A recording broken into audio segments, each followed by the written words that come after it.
ఆయన ఎట్టుకోతే ఈయన ఎట్టుకోతే ఆయన ఎట్టుకోతాడు ఆయనకు నలుగురు ఆడిపోరగల నలుగురు ఆడిపోరగల అయితే మొగడ మన కొడుకులకు అందాం బిడ్డలకు అందాం అయితే ఆయన సోపలు ఎక్కిన నా మొగడు నాశనం అయితే అన్నాం ఆయనకు ఆపరేషన్ అయితే నా మొగడిని పట్టకపోయింది ఏమని వారి మన ఇద్దరం బాగా సోపతి మన సోపతి చిన్ననాటి నుంచి వెళ్ళి మనం ఒక తల్లి పిల్లలతో కలిసిపోయి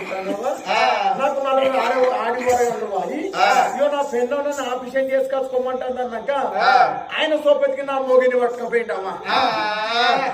పొంగ భరణి షాప్ అన్నమాట భరణి షాప్ అయితే బ్రాండ్ షాప్ లో ఆపోయి పుల్ అయిందా పుల్ అయినాక ఆయన ఏం చేసిండు గిట్ట 2 బెడ్లు ఉన్నాయి అట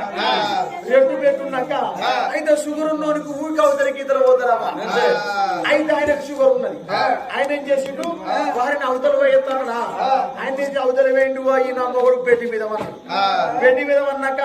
డాక్టర్లు కత్తులు కటారాలు పట్టుకుని వస్తారు మరి నా మొగది Aadhaar card ration card PAN card అడగాలి కదా అడగలే ఆయన ఏం చేసిరు ఆయన చేసి ఆపరేషన్ నా మొగడికి చేసిరు ఇక నా మొగడు నేముకుంటా ఇట్లా వచ్చి నేముకుంటే ఆయన దగ్గరికి వచ్చింది హరి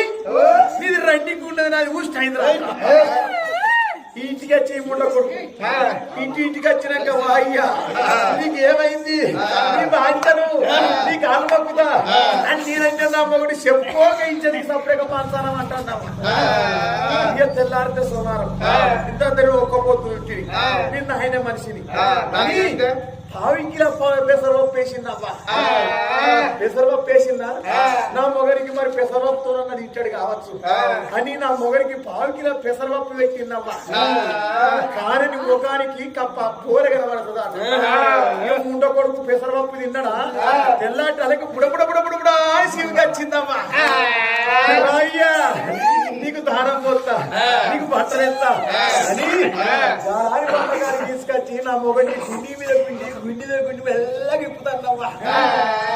గిట్ల గుండి పిడలకు చిన్న ముఖమంతా ఇల్లు నా మొగడు ఆపరేషన్ చేసుకొని వచ్చిండు ఆయన నిలిచిపెట్టి ఈయన వచ్చిన ఆయన చేసుకున్నాడు అయిండు ఈయన ఉంచుకున్నాడు అయిండు ఈయన దగ్గర అంత కేసు అయింది నాకు మధ్యలమ్మా నీకు భగవంతుడు పెట్టి సంతానం బలం ఇచ్చిందా ఇక గనమ్మ ఆడి వీళ్ళ సుందరి భగవంతుడు పెట్టి సంతానం వచ్చిండు తల్లి బాబా 10 నెలలు అన్నారు కళ్యాణం వచ్చిన